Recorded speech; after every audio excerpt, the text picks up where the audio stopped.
Hello Libra, this is Victoria from Mindful Bamboo and I'm here with your June Tarot Forecast.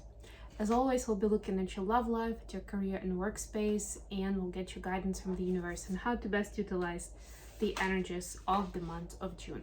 At the end, I'll pull a few cards from the person of interest to yourself. And as always, I'm starting with a little bit of an oracle reading. So a quick oracle card to get us started, and there we go. And we'll move forward. This reading, by the way, is for Sun, Moon, and Rising Libra. So if you're checking this video for your sun sign, please check out my other readings for your other placements. There is information in the description box for you to find out what those placements are if you don't know them. And of course, don't forget to like the video, subscribe to my channel, and share this video with those who you feel would find it practical and useful. Also, last but not least, Mindfully Awake is my TV show. It's going out on different online platforms every Friday at 6 p.m. Eastern Standard Time. There is a playlist on this channel with all the episodes that have already come out. And if you just search on YouTube, Facebook, X, LinkedIn, and any podcast platform for the name of this show, then you'll find it. All right, so your oracle card is number 10. Every step counts. There is an advantage in taking things slowly. Breathe deeply and fully as you consider your options.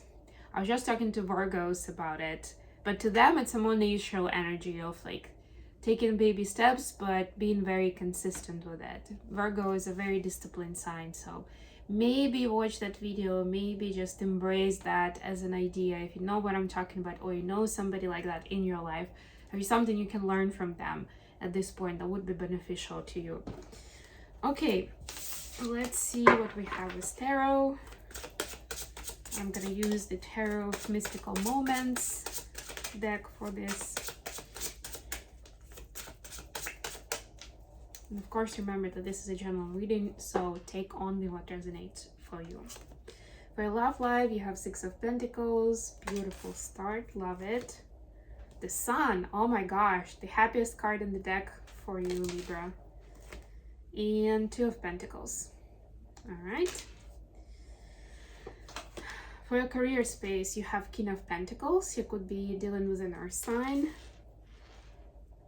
Capricorn, Taurus, Virgo.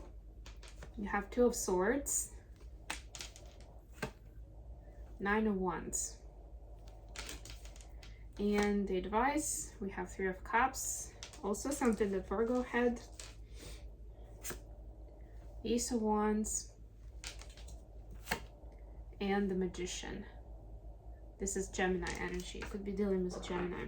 Bottom of the deck, 10 of Swords. Yeah, so it sounds to me that one of the reasons it may be hard to recognize that like small changes there just as important, that it still attributes to the bigger success because you've had some disappointments lately, let's put it that way, or the last time you tried doing whatever it is you're doing now. And now you want, or your brain at least is asking for some confirmation, some validation that it's not gonna happen again, or you know, like this time you're gonna get the result that you want. So that's a program that the brain is playing. But listen to that for a moment, think about it for a moment.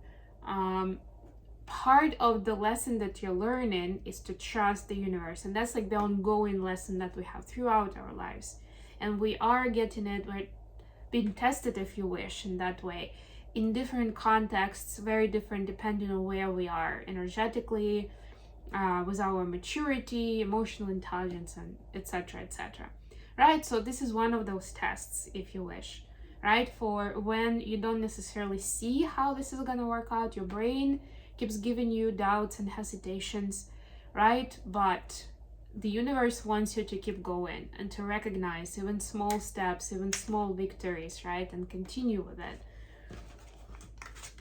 So for your love life, we have Six of Pentacles, the Sun, and Two of Pentacles. So I feel like there is either already or will be in this month very much of an emotional high in your relationship, where you would feel like it's such a harmonious and balanced union and connection that it may even get you dizzy.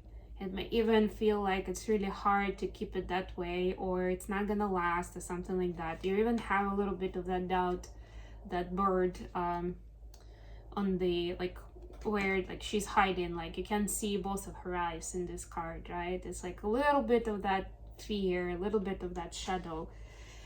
Don't let it creep in.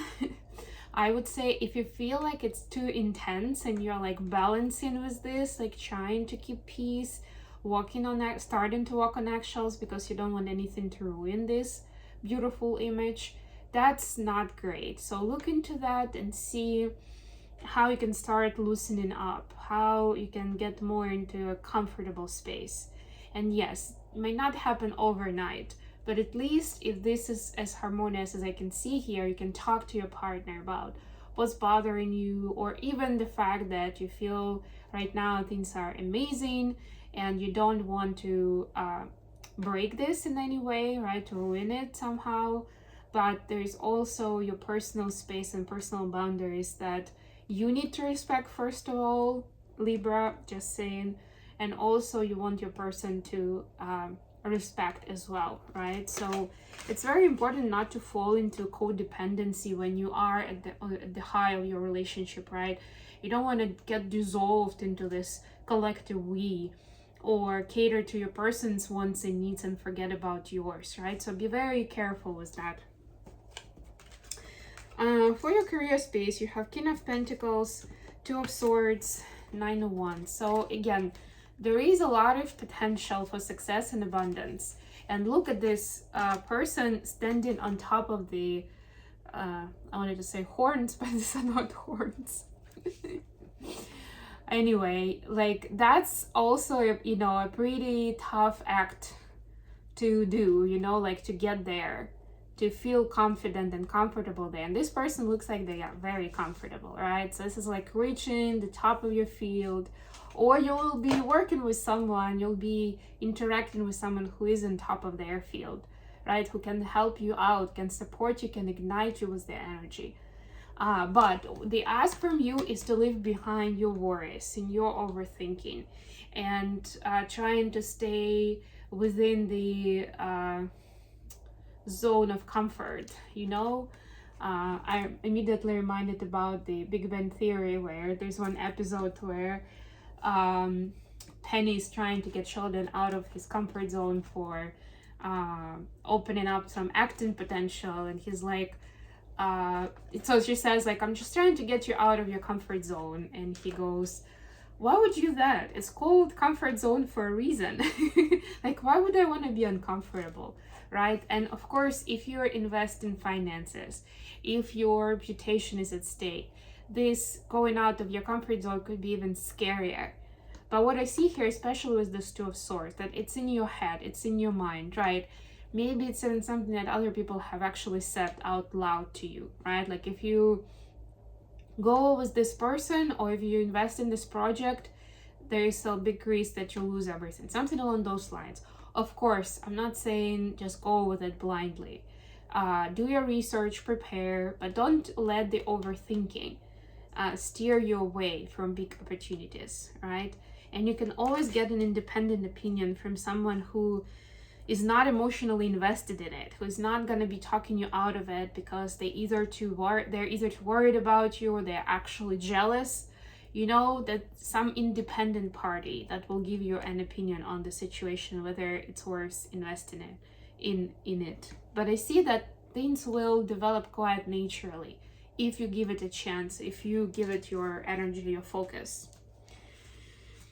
And yes, when we get to the advice, we see that you're supposed to go with your idea, with your inspiration. Have some fun with it.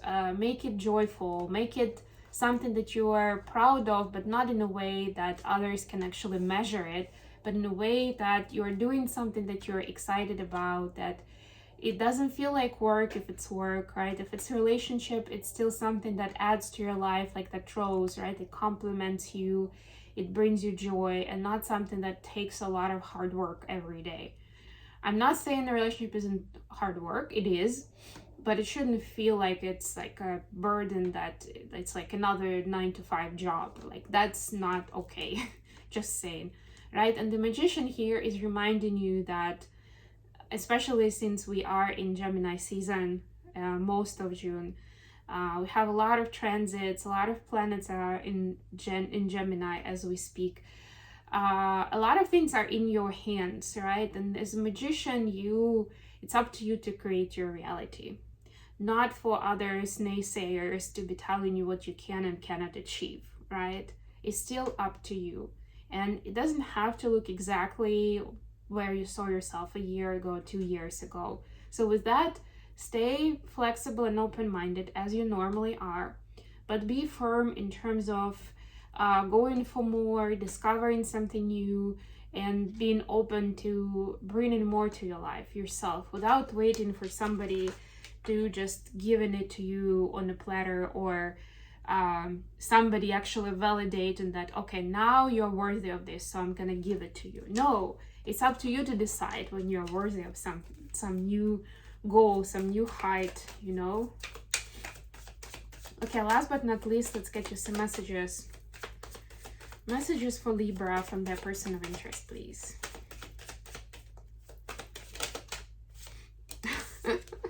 Another Two of Swords. There are two guys here fighting for a damsel, and the Chariot. Yeah, so you wouldn't think that, but there is actually some commonality between the two cards, because in the Chariot, so this is like the indecision, kind of like stalemate, right? Do I make a decision with my heart or with my head? And this is like the Sphinx. First of all, the Sphinx, if you think about it, they don't really move. So it's a carriage, a chariot, but it doesn't really move. Not in this classic deck, at least. Also, the Sphinxes are looking into different directions, so it's never really going to be successful. That ride is not going to be successful. But the sentiment of the Chariot card, of course, is that I want to go fast into the direction of my success, right? So guess what? Your person also has doubts, and they aren't sure what is going to be to the, like, what is going to be to the benefit and what would contribute to the happiness of your connection together and of their life in general. They're still deciding. It's not an easy decision. Like, there are pros and cons everywhere, and they understand that there will be some sort of sacrifice regardless of what they choose. It's just about choosing lesser evil, if you wish, or like understanding what is it. Like, there is definitely something that they're supposed to leave behind. It's just that it's hard for them because they're attached. It's hard for them to tell what that is, right? So your person is like at the crossroads of making some important decisions. But the hope, of course, for them is that it's going to be something bigger and better for the two of you, right? That it's going to be movement forward. They want to move forward with you. They want to go further, whatever it is for the phase of your relationship and where you are together. It's just that it's not such a straightforward decision for them. It's not so black and white. And so they're taking a little bit of time to figure it out and, you know, have the best judgment here. Okay, I hope this was good for you, Libra. Thank you so much for joining me. Don't forget to like the video, share, and subscribe to my channel. And until next time.